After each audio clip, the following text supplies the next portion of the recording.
Expand your client base using AI.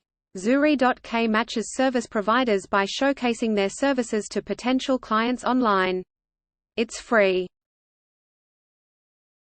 Welcome to the bold analysis. It is now 7 days. I have spent 7 days in Nyanza and I've managed to visit some specific areas. Let me tell you, the silence within is louder than the sounds of the street. The silence within the people's heart is louder than the sounds we are listening to in the streets. Is louder than the voice, the sound in the bodaboda sector, the voice in the Juakali, the voice of people digging these places, is louder than any ambience you might think about. And I'm speaking this from a point of knowledge. And I am one person, I'm a student of making observations and listening to people. I listen to people. And when I've been here, I have really been listening to people. I've been trying to ask questions and just listen to people freely, what really are in the people's minds. And it reminds me of a conversation I had with Koigi Wamwere. And this is what Koigi Wamwere told me. That the 2022 transition was very delicate. What we've had is a staged democracy.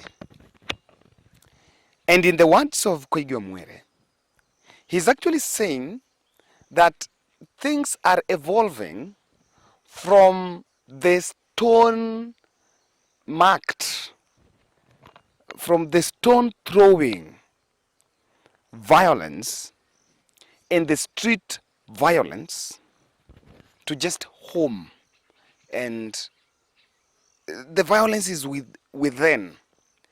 But the government and Kenya Kwanza team are out there celebrating what is called a race train. So in my few engagement, I've also had the luxury of speaking to some of political leaders here, of course offline. One of the things you would ask them, what are people saying? What are your voters saying? And there seems to be a race train. We're just restraining because we don't want this. We're restraining because this is this way, Mzee is saying this, Mzee, you understand. And Koigi was telling me that when Raila exits the stage, the Kenyan voters will not have a buffer zone.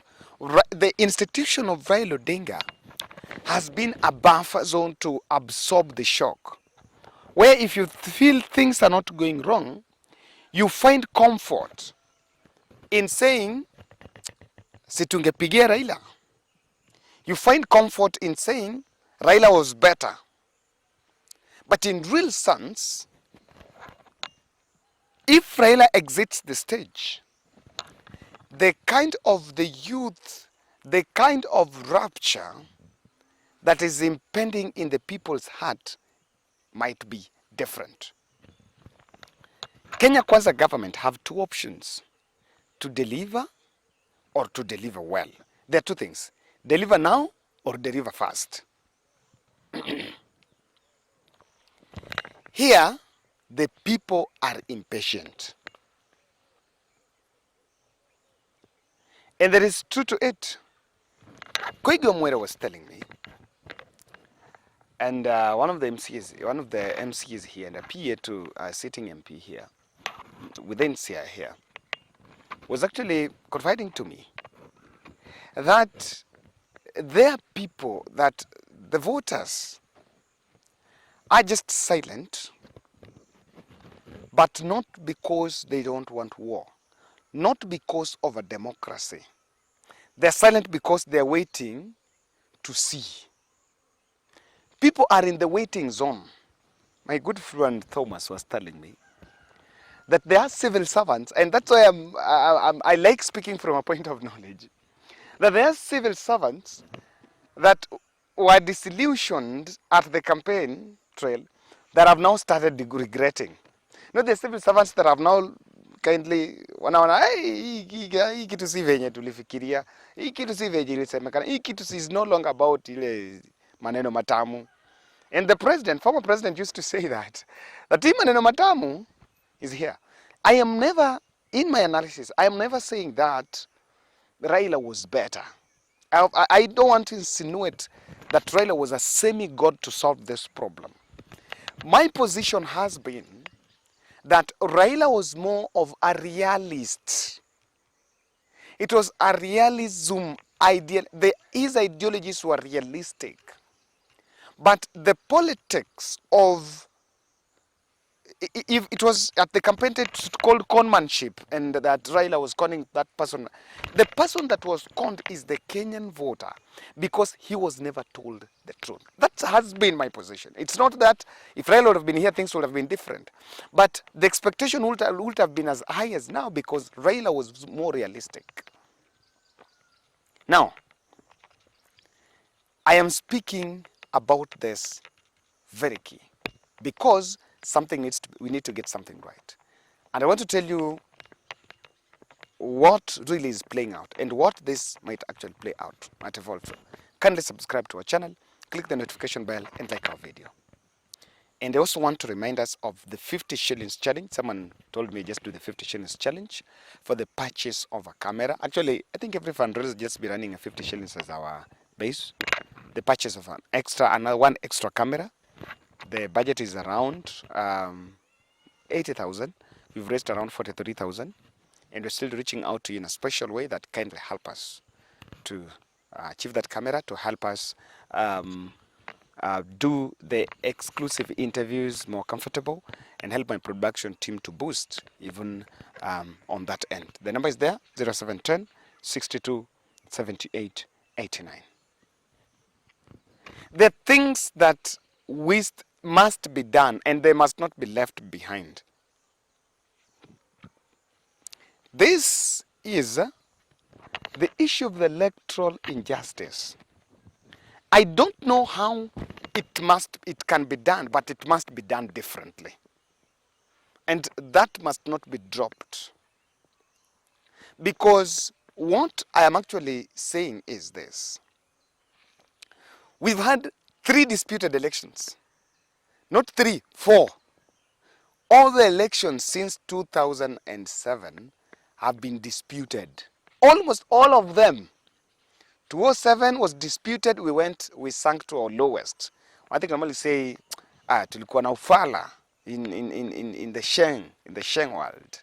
Ilikuwa ufala kupigana. Then in 2013, we disputed another election. In 2017, the same. In 2022, the same. Let me tell you, election dispute is not a culture, is not a good culture that we're actually building. The people that really framed it, that it's going to absorb the shock. But it might be easy to say we have institutions to address, but those institutions have not been, there is a perception that have not been up to the task. So what I'm actually saying is this. This country might not stand an election rigging narrative for long. And that's what someone said. That it might be surface to say that Raila anaibiwa tu, kwani yeye waibi. So with Raila, it's easy to build a narrative that ameishindwa ni kukata, and people will be like, oh, okay, maybe he didn't win or so. I want to imagine a situation where another candidate, now not Raila, another candidate now goes to the ballot and is also saying it's been rigged. What do you expect? Do you think the Kenyan people are going to attack the narratives of we are we going to? There will be, and it's a very bad perception the country is building, that it's a bad thing that it's coming to people's mind. It should worry the government that it's come to people's mind that our election is decided by foreigners. I'm telling you. That's the silent voices within. And it can rupture bad. Sri Lanka, what happened in Sri Lanka did not start. It's over time. And people just woke up and say, we are doing this. We are seeing coups in Africa. It's because of some local strains. So the strain is within. This must be addressed because elections have been reduced to a tyranny of numbers. But people are hiding behind the tyranny of numbers to execute what will be election malpractice. So that's why I see that, number one, that must be kept. Number two, development mainstreaming. The former President Uhuru Kenyatta knew about this, and he really tried his best. There should be mainstreaming. Come on, the companies in Nyanza, let it be. In Mombasa, in Western, in Ukambani. But because I have been here, I've been to Kisumu, I've been to these places. Like today I was in Bondo, attended a burial in Raila Odinga. I was also in Kango Kajaramogi, then I also went to Kisumu. So what people are saying is, anyway, let me tell the government, let me tell Kenya Kwanza government a hint. Watu wanataka maendeleo. When you do mainstreaming, it will quell it down. Okay, tunaibiwa lakini si pia tunafanyiwa kazi. People are going to get comfortable with that. But if it's coupled with disenfranchisement of the other region, it's not going to work very well. Number three, let's do reconciliatory messages and avoid confrontational stereotyping and messages that seems to isolate people. Let's not be confrontational. Let's stop saying this is your government. There are statements like, we are going to give jobs to those who are in Kenya Kwanza first. Those statements are not well. I see someone, I think Gashago made that statement, someone that kwamba tutapatia wenye tumekuwa nao kwanza. The president also said, I'm not going to appoint anyone from the position in government. Who is opposition? We don't have opposition.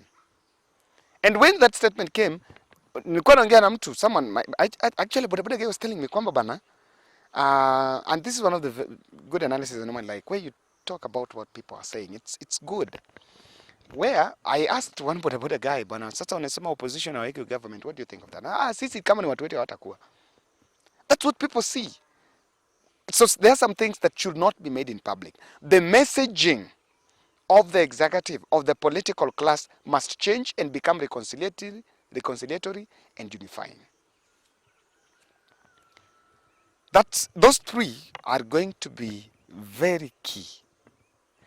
Very, very, very, very key to make sure that things go down